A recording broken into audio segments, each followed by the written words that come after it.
Is there something in particular that you feel like you see now from outside politics that you didn't see then from the inside? Well, I think that definitely in the last period of my political life, I understood better the need for humbleness, to understand better the limits of power, and to manifest as a message the need to restrain in everything that you do, on a personal life, on your public posture, and in the positions that you adopt in your capacity as a leader of a nation. And this is definitely something that is quite clear to me now that I'm outside of politics. Your time in politics obviously came to an end in 2009 with a conviction on bribery charges.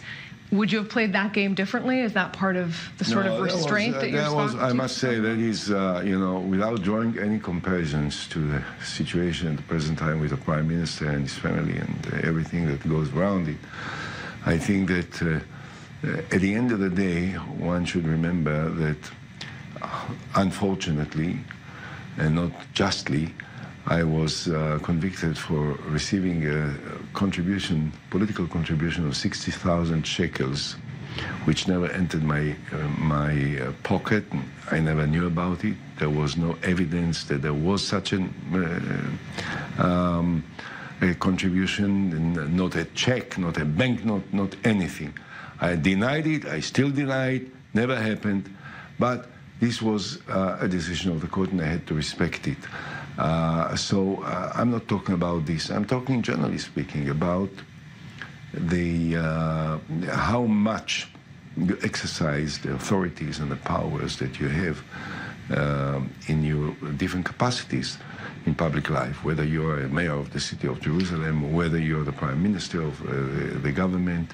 When do you have to compromise? How much do you have to compromise? What is the right way to handle things in a way that will bring the best for as many people as possible? So let's take the sort of theoretical and practical lessons that you've learned over many decades in the political sphere and apply them to now to Benjamin Netanyahu. You've had some very harsh words for him, obviously in the past, including in this book. How do you apply that to Netanyahu today? I don't want to speak about Netanyahu personally. I don't want to relate to the different stories that are now under investigation, and the rumors that are spreading day and night about him, about his family, about everything. You have called on him to resign, though. But what I suggested, and that's what I am ready to say, is that he should always remember that the dignity of the position of Prime Minister is more important than the personal interest of a person who is in that position at a particular time. The reason that I resigned in April of 2009 was not because I felt responsible or I felt guilty. It's because I understood that to involve the prime ministership in such a personal battle is something that will not serve the position of prime minister, which is more important than the person. So is Netanyahu wrong to stay now in office? That I only suggest to him that he will always remember that whatever he does, he should behave in a manner which will protect the dignity of the position of prime minister in Israel. All right, let's talk a little bit of defense. If we're looking at lessons learned, especially in your book, looking over all of that career.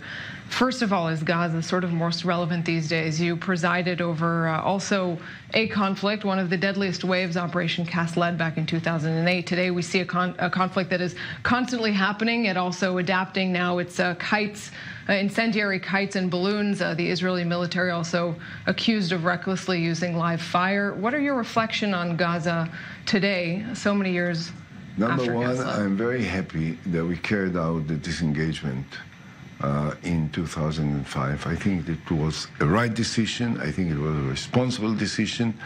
And I just can't think even of the possible involvement of Israel in Gaza with 30,000 soldiers inside Gaza as it was before we pulled out.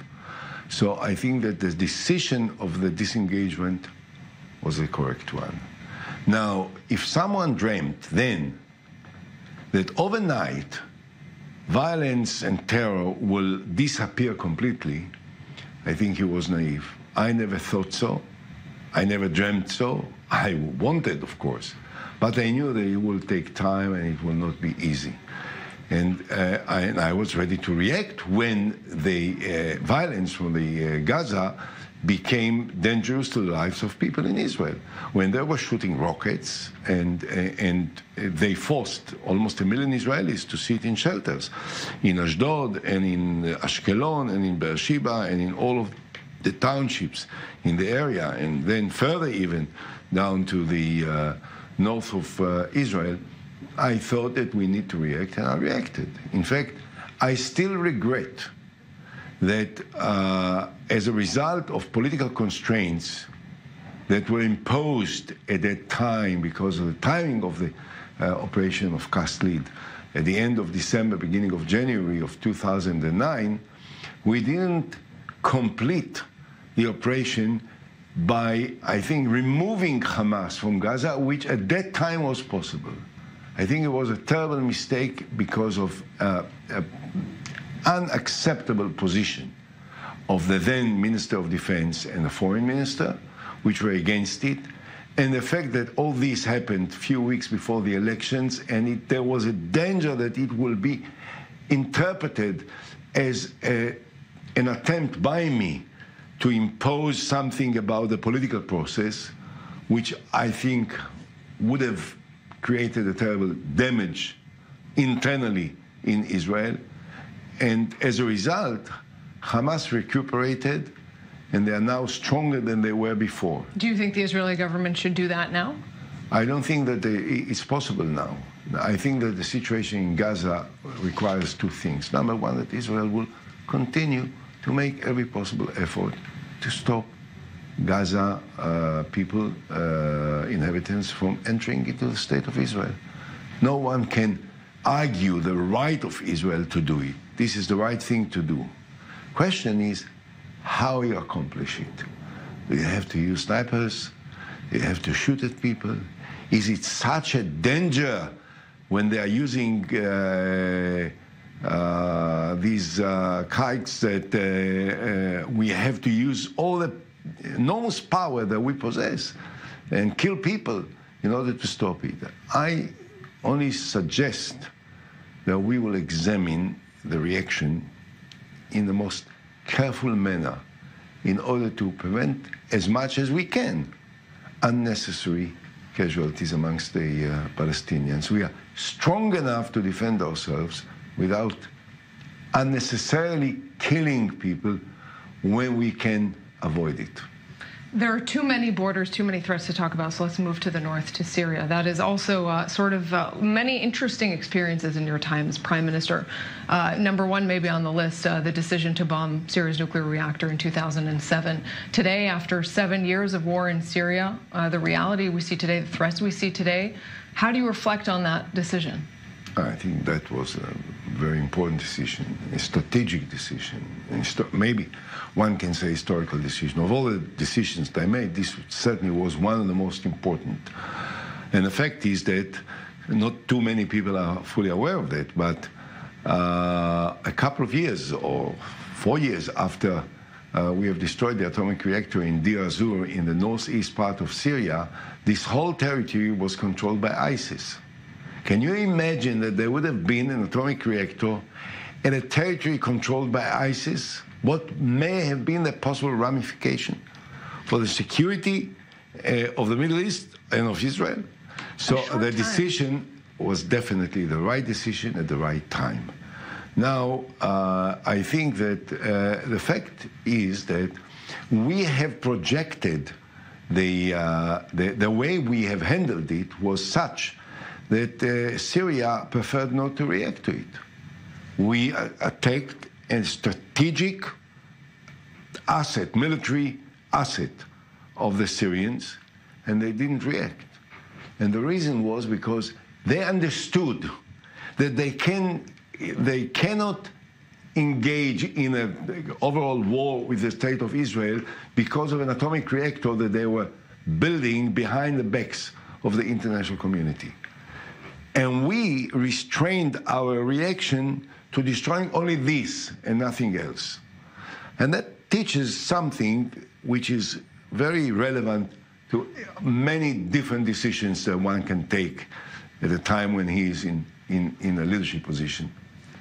Try to focus on what is essential and not to spread beyond a reasonable limit. All right. Before I let you go, I want to ask about your own political future. Is there one? Let's leave something for the next interview, okay? No, we'll have plenty. We'll have plenty. Can you see yourself? You've had time. You've had decades in the political sphere. You've had years to reflect on it. It's not on my agenda at the moment. I can only say this. I know what needs to be done on the most important matters that will change the life of Israel. I know what needs to be done in order to make peace and how it can be done, and it is very important. But I'm not in politics now, and when you'll interview me next time, I'm sure that I'll have another answer.